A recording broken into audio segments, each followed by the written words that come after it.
आज का सुविचार में श्री कृष्ण कहते हैं, हे अर्जुन, तुम्हारा क्या गया जो तुम रोते हो? तुम क्या लेकर आए थे जो तुमने खो दिया?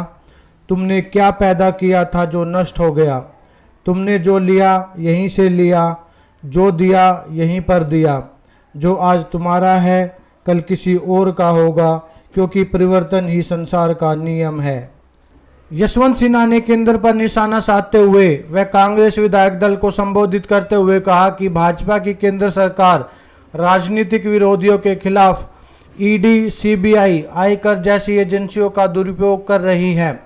उन्होंने राष्ट्रपति चुनाव के चलते श्री मुर्मू से भी प्रतिज्ञा करने की प्रार्थना की कि वे रबर स्टाम्प राष्ट्रपति न बने तथा भाजपा के कहे अनुसार सारे फैसले न ले। उद्धव ठाकरे को एक और झटका, विधानसभा में शिवसेना का दफ्तर सील।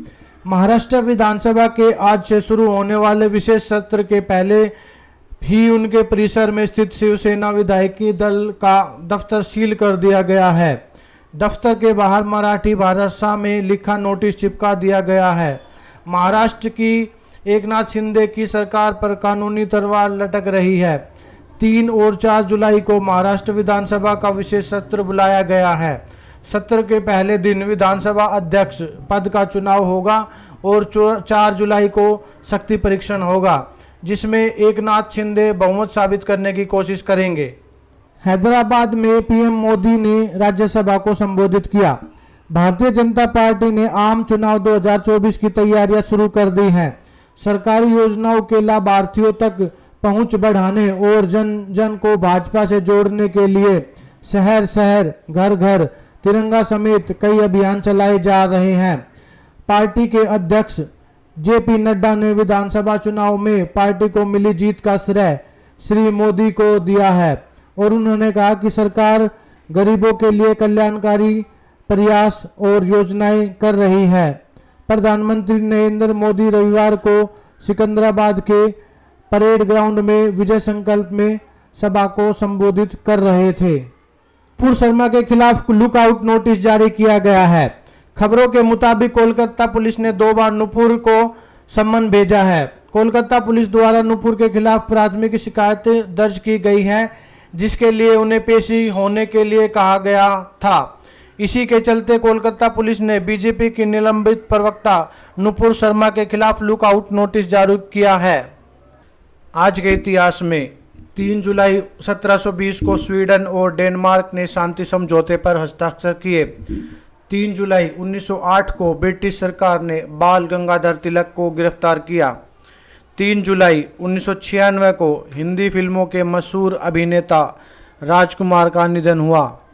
अपने डायलॉग बोलने के अनूठे अंदाज के चलते फिल्मों में उन्होंने अपनी एक खास जगह बनाई। 3 जुलाई 1760 को मराठा सेना ने दिल्ली पर कब्जा किया। 3 जुलाई 1972 को भारत की प्रधानमंत्री इंदिरा गांधी और पाकिस्तान के जुल्फिकार अली भुट्टो के बीच कश्मीर संबंधी निशस्त्र समझौता हुआ। 3 जुलाई 1819 को अमेरिका में पहला बचत bank of saving in New York शुरू हुआ। पौराणिक कहानी व मान्यताओं के अनुसार कात्यायन ऋषि ने दुर्गा देवी की कठोर तपस्या की थी। ऋषि की कठोर तपस्या को देखकर दुर्गा देवी प्रसन्न हुई व कोई वरदान मांगने को कहा। कात्यायन ऋषि ने देवी को अपने घर में अपनी पुत्र की रूप में जन्म पाने की इच्छा प्रकट की। ऋषि के ये शब्द सुनकर देवी प्रसन्न हुई और उसे वरदान दे दिया।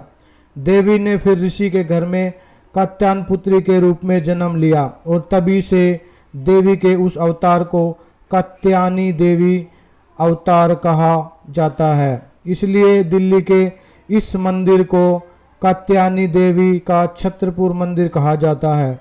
यह मंदिर दिल्ली के दक्षिण पश्चिम के हिस्से में आता है और यह कुतुब मीनार से केवल 4 किलोमीटर की दूरी पर है। इस मंदिर की स्थापना बाबा संत नागपाल ने सन 1974 में की थी। इस मंदिर के परिसर में देवी कात्यायनी का मंदिर साल में 2 बार नवरात्रि के मौके पर खोला जाता है। उस वक्त हजारों भक्तों देवी के दर्शन हेतु यहाँ बड़ी दूर दूर से आते हैं। यहाँ पर एक कमरे में चांदी से बनी हुई कुर्सियाँ और टेबल हैं, जो दूसरे कमरे में जिसे सैन्य कक्ष भी कहा जाता है। इस मंदिर के प्रवेश द्वार पर एक पुराना पेड़ है और इस पेड़ पर पवित्र धागे बांधे जाते हैं।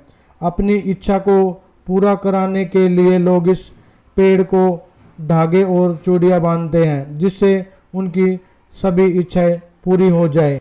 कम शब्दों में कहा जाए तो भारत की धार्मिक विरासत को दर्शाने वाला छतरपुर का मंदिर काफ़ी महत्वपूर्ण मंदिर है।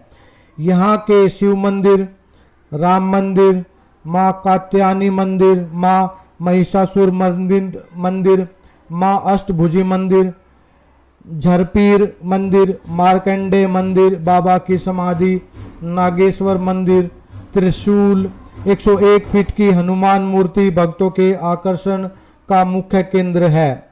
2005 में दिल्ली में अक्षरधाम मंदिर के बनने से पहले यह छतरपुर मंदिर भारत का सबसे बड़ा और दुनिया का सबसे दूसरे नंबर पे बड़ा मंदिर हुआ करता था। देश की राजधानी दिल्ली में स्थित इस छतरपुर मंदिर में पहुंचने के लिए पूरे देश में सुविधाएं उपलब्ध हैं। इस मंदिर में पहुंचने के लिए सबसे करीबी स्टेशन निजामुद्दीन रेलवे स्टेशन है तथा यहाँ का सबसे नज़दीकी हवाई अड्डा इंदिरा गांधी अंतर्राष्ट्रीय हवाई अड्डा है। हमारी जानकारी यदि आपको अच्छी लगी हो तो आप हमारे चैनल को सब्सक्राइब करें, लाइक करें, शेयर करें व कमेंट करें। हमारे साथ यहाँ तक जुड़े रहने के लिए धन्यवाद।